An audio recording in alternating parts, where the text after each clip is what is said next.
Shri Henry Austin സംസ്ഥാന കോൺഗ്രസിനെ വെട്ടിലാക്കുകയാണ് രാഹുൽ എന്ന് തോന്നുന്നു കേട്ടോ. കാരണം അദ്ദേഹം വയനാട്ടിൽ മത്സരിച്ചില്ല എങ്കിൽ ഈ 2019 പോലെ ഒരു തൂത്തുവാരൽ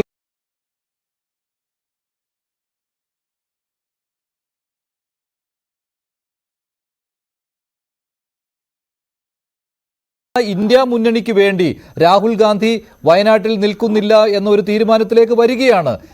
അപ്പോൾ അത് വെട്ടിലാക്കുന്ന സംസ്ഥാന കോൺഗ്രസിനെയാണ്.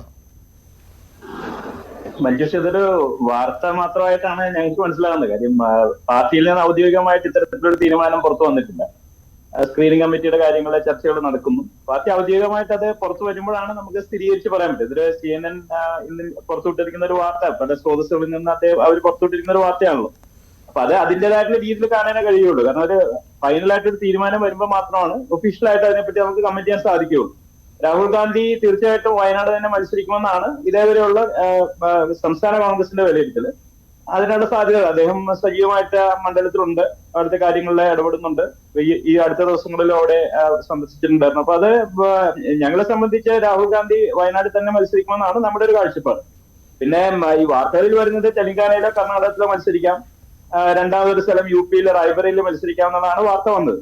അപ്പൊ അതില് പൊതുവായിട്ടുള്ള ചർച്ചയിൽ പറഞ്ഞു വരുന്ന കാര്യം, സൗത്ത് ഇന്ത്യയിലെ ഒരു സ്റ്റേറ്റില് രാഹുൽ മത്സരിക്കണം എന്നൊരു പൊതു ആവശ്യം സൗത്ത് ഇന്ത്യയിൽ നിന്നുള്ള മറ്റ് സംസ്ഥാനങ്ങളിൽ നിന്നും ഉണ്ട്. കർണാടകത്തിൽ നിന്നും അതേപോലെ തന്നെ തെലങ്കാനയിൽ നിന്നും.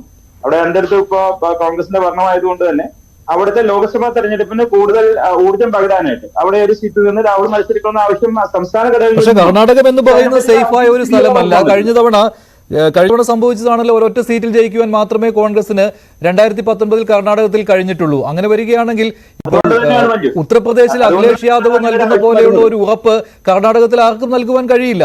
കേരളത്തിലെ വയനാട്ടിൽ കിട്ടുന്ന ഒരു ഉറപ്പ് കർണാടകത്തിൽ കിട്ടില്ല. മഞ്ജുഷ്, അത് തന്നെയാണ് ഞാൻ പറഞ്ഞത്. അതായത് സ്വാഭാവികമായിട്ടും രാഹുൽ ഗാന്ധിക്ക് സൗത്ത് ഇന്ത്യയില് ഒരു ഇക്വിറ്റി ഉണ്ട്. അത് കേരളത്തിൽ അദ്ദേഹം മത്സരിച്ചപ്പോൾ അതിന്റെ ഇഫക്റ്റ്, റിപ്പിൾ എഫക്ട് സ്റ്റേറ്റിലെ റിസൾട്ട് കണ്ടു എന്നുള്ള കാര്യം ഇപ്പൊ താങ്കൾ തന്നെ സൂചിപ്പിച്ചാണല്ലോ. ഇപ്പോ ഭാരത് ജോഡോ യാത്ര കടന്നുപോയ സൗത്ത് ഇന്ത്യൻ സ്റ്റേറ്റ്സ്, അതിനുശേഷമാണ് കർണാടകത്തിൽ തെരഞ്ഞെടുപ്പ് വലിയൊരു വിജയം കോൺഗ്രസിന് ലഭിക്കാനുള്ള സാഹചര്യം ഉണ്ടായത്. അപ്പൊ രാഹുൽ ഗാന്ധിക്ക് ഒരു പേഴ്സണൽ ഇക്വിറ്റി ഈ സൗത്ത് ഇന്ത്യൻ സ്റ്റേറ്റ്സിൽ ഉണ്ട് എന്നുള്ള കാര്യത്തിൽ നിസ്തർക്കമായിട്ടുള്ള കാര്യമാണ്. അതുകൊണ്ട് തന്നെ കർണാടകത്തിലാണെങ്കിലും തെലങ്കാനയിലാണെങ്കിലും അദ്ദേഹം അവിടെ ഒരു സീറ്റിൽ നിന്ന് മത്സരിക്കണം എന്ന് പ്രാദേശികമായിട്ടുള്ള സ്റ്റേറ്റിന്റെ ഘടകങ്ങൾ ആവശ്യപ്പെടുന്നുണ്ട്. ഇപ്പോ കർണാടകത്തിൽ അദ്ദേഹം മത്സരിക്കും. ഇപ്പൊ 19 സീറ്റ് കർണാടകത്തിലുണ്ട്. 19 സീറ്റുള്ള ഒരു സ്റ്റേറ്റിൽ രാഹുൽ ഗാന്ധി മത്സരിക്കുകയാണെങ്കിൽ കഴിഞ്ഞ രാഷ്ട്രത്തിന് വിഭിന്നമായി കുറെ കൂടി ഇമ്പാക്ട് ഉണ്ടാക്കാൻ സാധിക്കുമെന്നുള്ള ഒരു പിക്ചറിൽ നിന്നാണ് അത്ര ഒരു ആവശ്യം മുന്നോട്ട് വരുന്നത്. പക്ഷെ ഇതിനെപ്പറ്റി ഒരു അന്തിമമായ തീരുമാനം എടുക്കേണ്ടത് കോൺഗ്രസിന്റെ വർക്കിംഗ് കമ്മിറ്റിയാണ്. അവർ ആ സ്ക്രീനിംഗ് കമ്മിറ്റി അതിനെപ്പറ്റി ഒരു തീരുമാനം എടുത്ത് ഔദ്യോഗികമായ സ്ഥിരീകരണം നൽകുമ്പോൾ മാത്രമേ, അതർവൈസ് സ്പെക്കുലേഷൻ